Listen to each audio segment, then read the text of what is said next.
Hello बच्चों, कैसे हैं आप लोग? ठीक ठाक। तो चलिए, ठीक ठाक हैं तो बढ़िया है। अब हम लोग मैट्रिक्स का नेक्स्ट लेक्चर स्टार्ट करते हैं।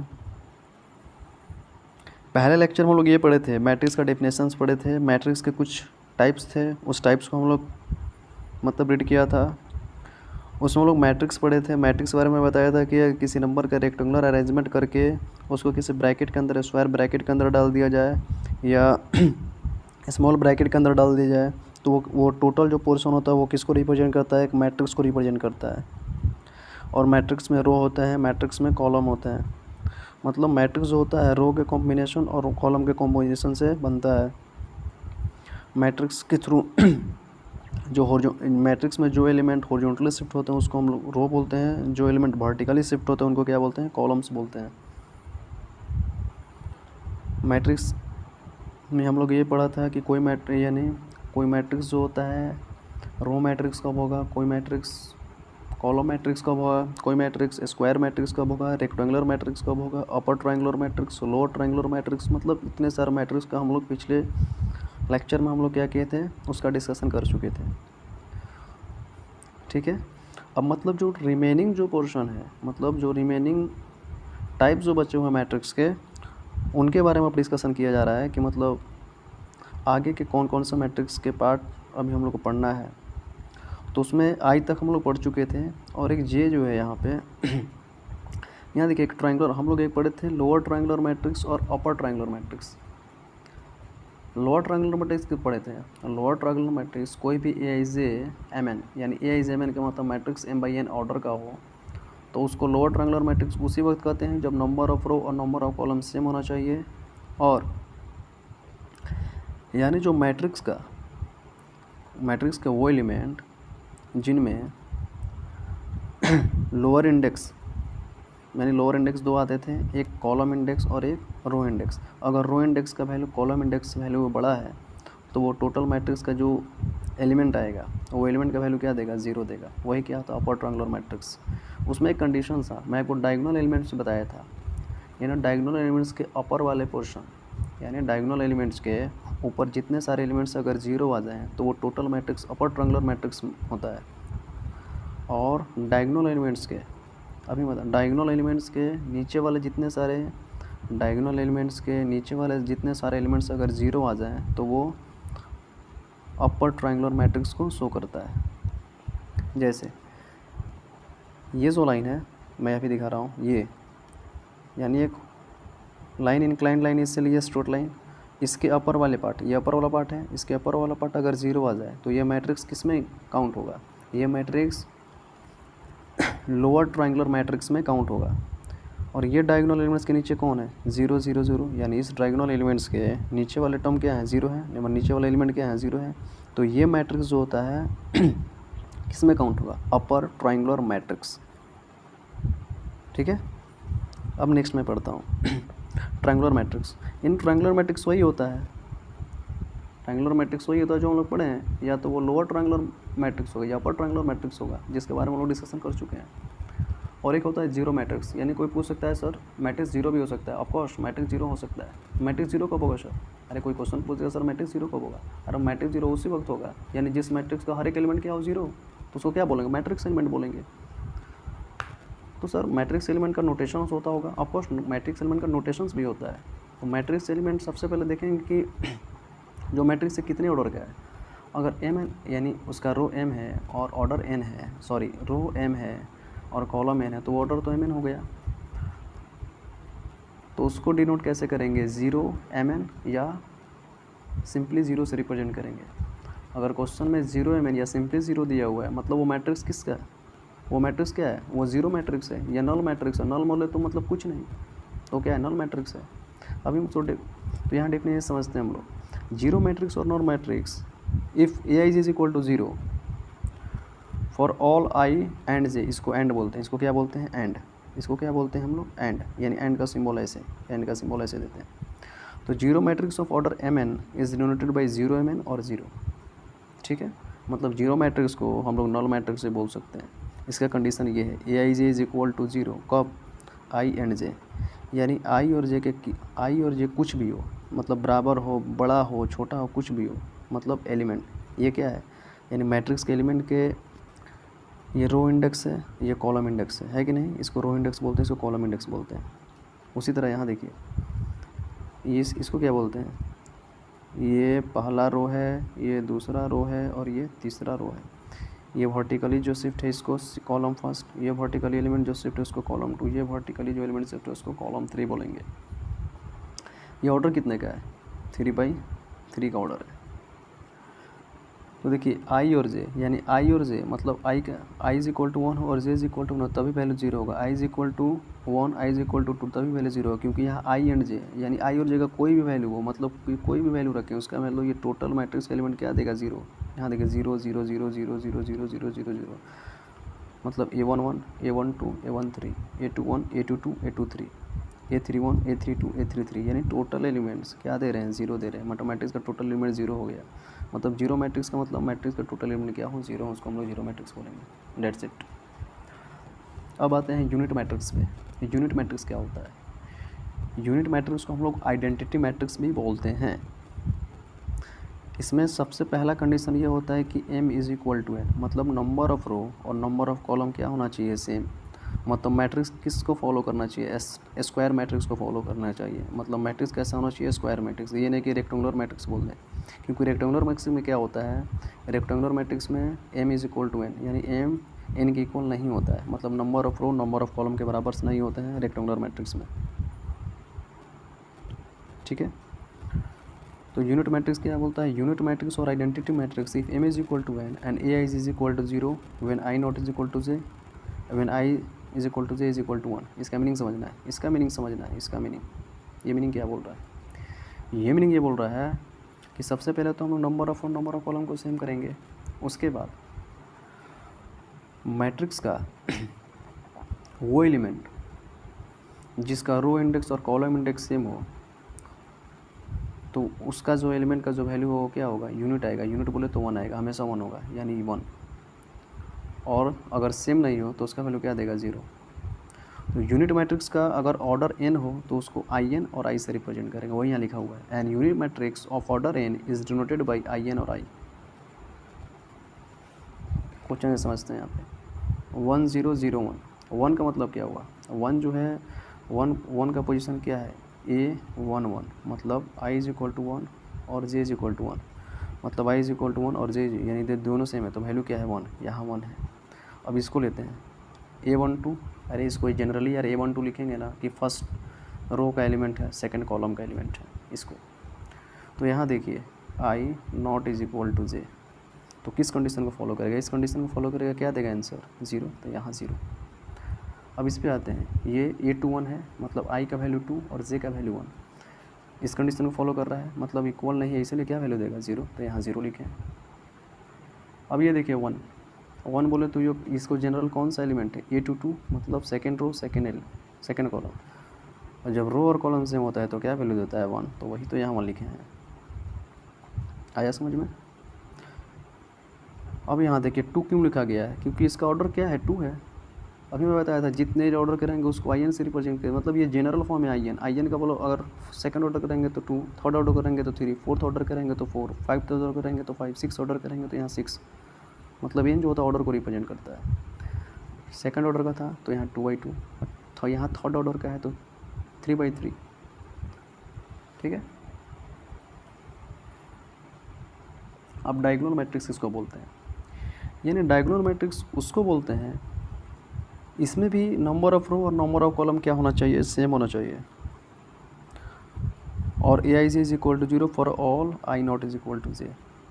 मतलब ये किस मैट्रिक्स का जो एलिमेंट होता है उसका जो रो इंडेक्स और कॉलम इंडेक्स इक्वल नहीं है तो वो टर्म क्या देगा, वो टोटल एलिमेंट क्या देगा, मतलब वो एलिमेंट क्या देगा, वो 0 वैल्यू देगा। तो उसको क्या बोलेंगे, डायगोनल मैट्रिक्स बोलेंगे। एग्जांपल से समझते हैं, ये क्या है A11, मतलब i इज इक्वल टू 1 और j इज इक्वल टू 1। ये दोनों सेम नहीं है, जब सेम नहीं है तो वैल्यू यहाँ 0 नहीं देगा, इसलिए यहाँ 0 नहीं है। इस पे आइए, ये A12 है A12 बोले तो I इज इक्वल टू 1 और J इज इक्वल टू 2, मतलब 1 और 2 दोनों डिफरेंट अलग अलग है, तो इस कंडीशन को फॉलो कर रहा है। जब इस कंडीशन को फॉलो करेगा तो आंसर क्या देगा 0, तो वही यहाँ 0 दिया है। ये क्या देगा, ये 813 है, मतलब I इज इक्वल टू 1 और J इज इक्वल टू 3, मतलब I 1 है और J 3 है, मतलब ये दोनों सेम नहीं है, तो सेम नहीं है तो क्या आंसर देंगे 0, वही यहाँ 0 लिखा हुआ है। अब इस पे आते हैं, ये 2 1 मतलब second row first column, second row first column, तो 2 और 1 ये दोनों अलग अलग है, तो वैल्यू क्या देगा 0, यहाँ 0। ये तो ऑटोमेटिक इस कंडीशन को फॉलो कर रहा है। ये वाला टर्म डायगोनल एलिमेंट है, ये डायगोनल एलिमेंट कभी 0 नहीं होना चाहिए, डायगोनल मैट्रिक्स, वही डायगोनल मैट्रिक्स यहाँ लिखा हुआ है। ठीक है, अब दूसरा एग्जाम्पल भी हम लोग अपने से ले सकते हैं, जैसे यहाँ 3 ले लिए, यहाँ 0 ले लिए, यहाँ क्या ले लिए, अरे यहाँ क्या ले सकते हैं हम लोग, कब लेंगे 0, 0 उसी वक्त लेंगे, 0 उसी वक्त लेंगे जब I not is equal to J, जब I J के बराबर नहीं हो। तो ये फर्स्ट रो सेकंड कॉलम है, तो इसको यहाँ 0 ले सकते हैं। लेकिन यहाँ पे हम लोग क्या करेंगे, यहाँ पे ये सेकंड रो फर्स्ट कॉलम है, मतलब I J के बराबर नहीं है, तो यहाँ क्या होगा 0।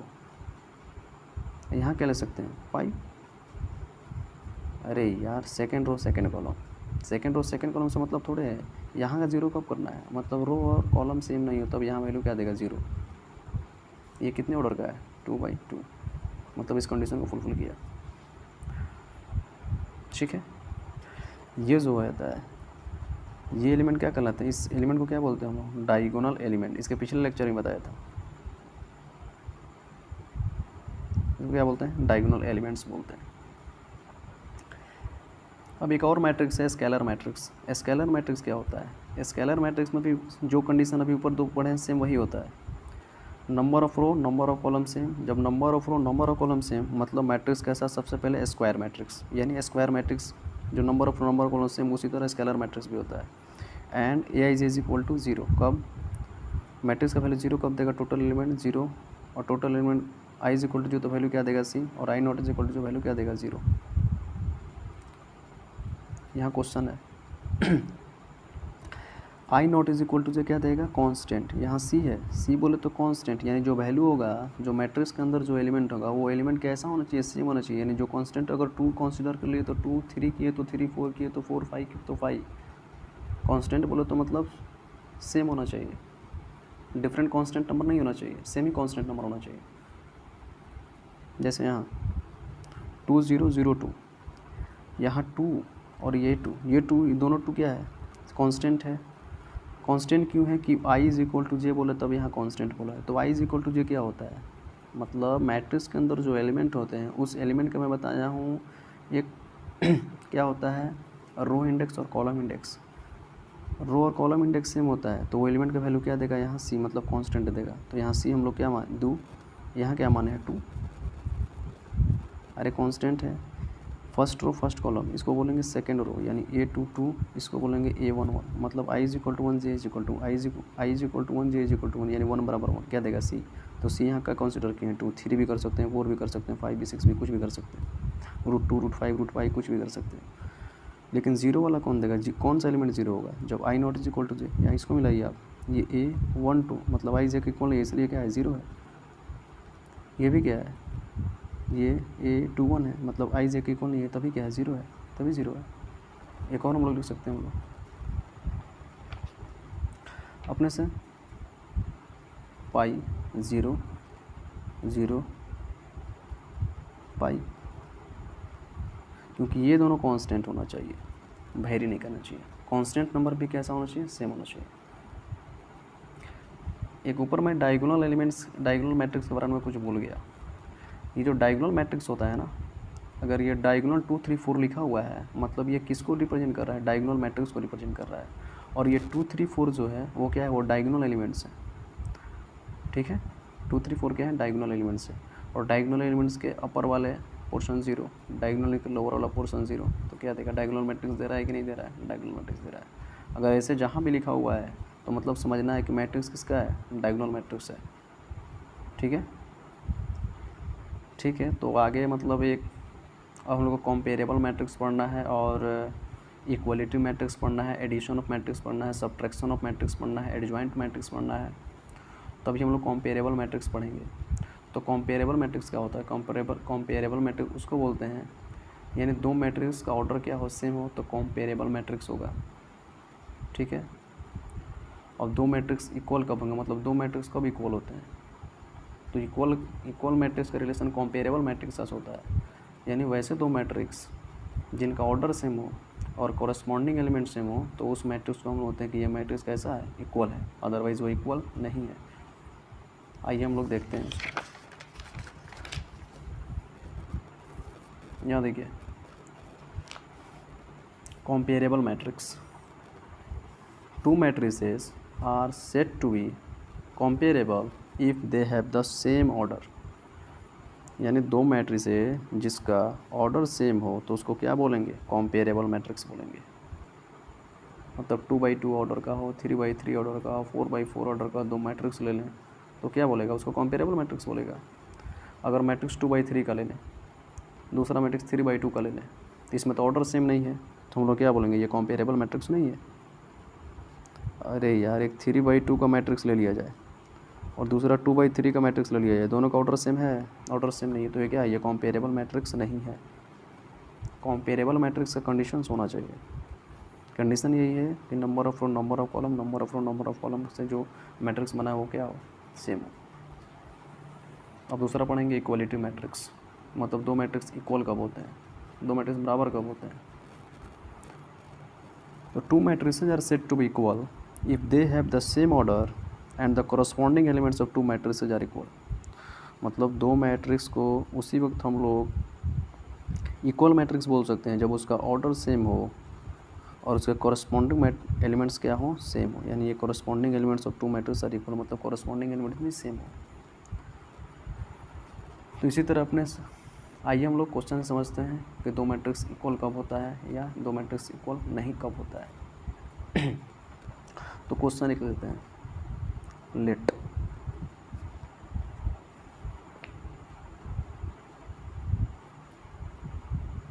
मैट्रिसेस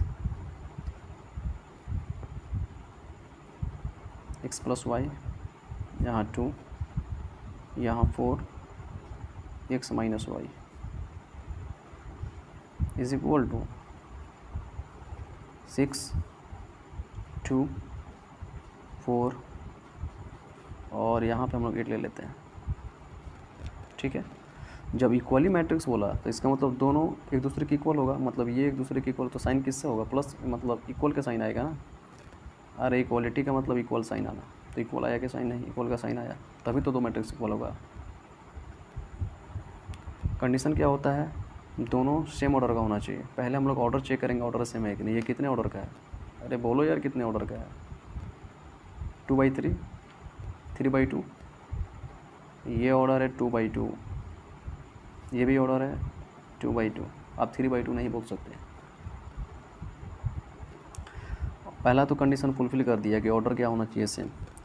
दूसरा कंडीशन क्या है, दूसरा कंडीशन ये बोलता है कि उसके कॉरस्पॉन्डिंग एलिमेंट्स सेम होना चाहिए। कॉरस्पॉन्डिंग एलिमेंट्स का मतलब हुआ, ये फर्स्ट मैट्रिक्स है तो पहला मैट्रिक्स का ये A11 यानी पहला रो फर्स्ट कॉलम का फर्स्ट एलिमेंट, तो इस मैट्रिक्स का पहला एलिमेंट कौन है, 6, और इस एलिमेंट का मतलब इस मैट्रिक्स का पहला एलिमेंट कौन है, x प्लस वाई।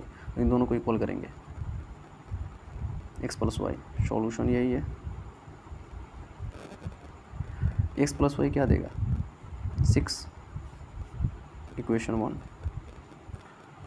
अब यहाँ देखिए, ये 2 है, ये 2, दोनों सेम है कि नहीं, मतलब इस मैट्रिक्स का सेकंड पोजीशन पे ये है, 2 सेम है। अब इस मैट्रिक्स का फर्स्ट रो का 4, यहाँ का फर्स्ट रो 4, मतलब ये भी सेम है, ये भी सेम है, एलिमेंट सेम है, तो ये भी सेम होना चाहिए। तो यहाँ क्या होगा, x minus y is equal to 8, ये इक्वेशन 2। अब x का वैल्यू निकालेंगे, तो x वैल्यू निकालने के जो कट कर देंगे, अरे माइनस प्लस माइनस कट होगा, 10th क्लास में पढ़ा गया है।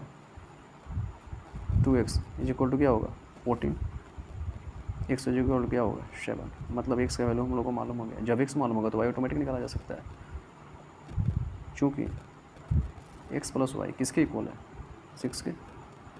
x क्या है, 7, y क्या है, निकालना है, और क्या, तो y इज इक्वल टू क्या होगा, -1। इसलिए x is equal to 1 and y is equal to x is equal to 7 है यार, y इज इक्वल टू -1, मतलब यही क्या हो गया आंसर। अब चेक भी किया जा सकता है, यहाँ क्या है x प्लस वाई है, तो मतलब यहाँ जब कॉरस्पॉन्डिंग एलिमेंट का मतलब फर्स्ट पोजीशन पे ये है, फर्स्ट पोजीशन पे है, मतलब x प्लस वाई 6 आना चाहिए और ये भी 6 है। तो x प्लस वाई का मतलब जब तक x और y का वैल्यू नहीं रखेंगे तब तक यानी ये हमको कांस्टेंट वैल्यू तो देगा नहीं, क्योंकि अभी तो वेरिएबल के केस में है। तो कांस्टेंट वैल्यू कब देगा, जब x और y मालूम रहेगा तभी तो देगा। तो x का वैल्यू हम लोग निकाल चुके हैं कि नहीं निकाल चुके हैं। x का वैल्यू 7 रखिए आप, 7, और y क्या है -1, तो माइनस प्लस माइनस 7 - 1 क्या देगा 6, मतलब इस 6 सही है। उसी तरह x - 1 क्या देगा 8 देगा, 8 देना चाहिए कि नहीं देना चाहिए। तो x का वैल्यू क्या है 7, अरे निकालें यहाँ, y क्या है -1, तो माइनस माइनस प्लस, तो x प्लस वाई क्या देगा 7 + 1 8 देगा, मतलब ये सारा एलिमेंट सेम है, एलिमेंट सेम है। ठीक है, ठीक है। तो मतलब आज जो मैं पढ़ाया हूँ लेक्चर, आप इस लेक्चर को बढ़िया से पढ़िए और नेक्स्ट लेक्चर के लिए प्रिपेयर होकर पाइए, क्योंकि नेक्स्ट लेक्चर में और कुछ डेफिनेशंस हैं और नेक्स्ट लेक्चर में मतलब बाद में ट्राई करेंगे हम लोग कि उस दिन न्यूमेरिकल प्रॉब्लम को सॉल्व करें। ठीक है, तो थैंक यू सो मच।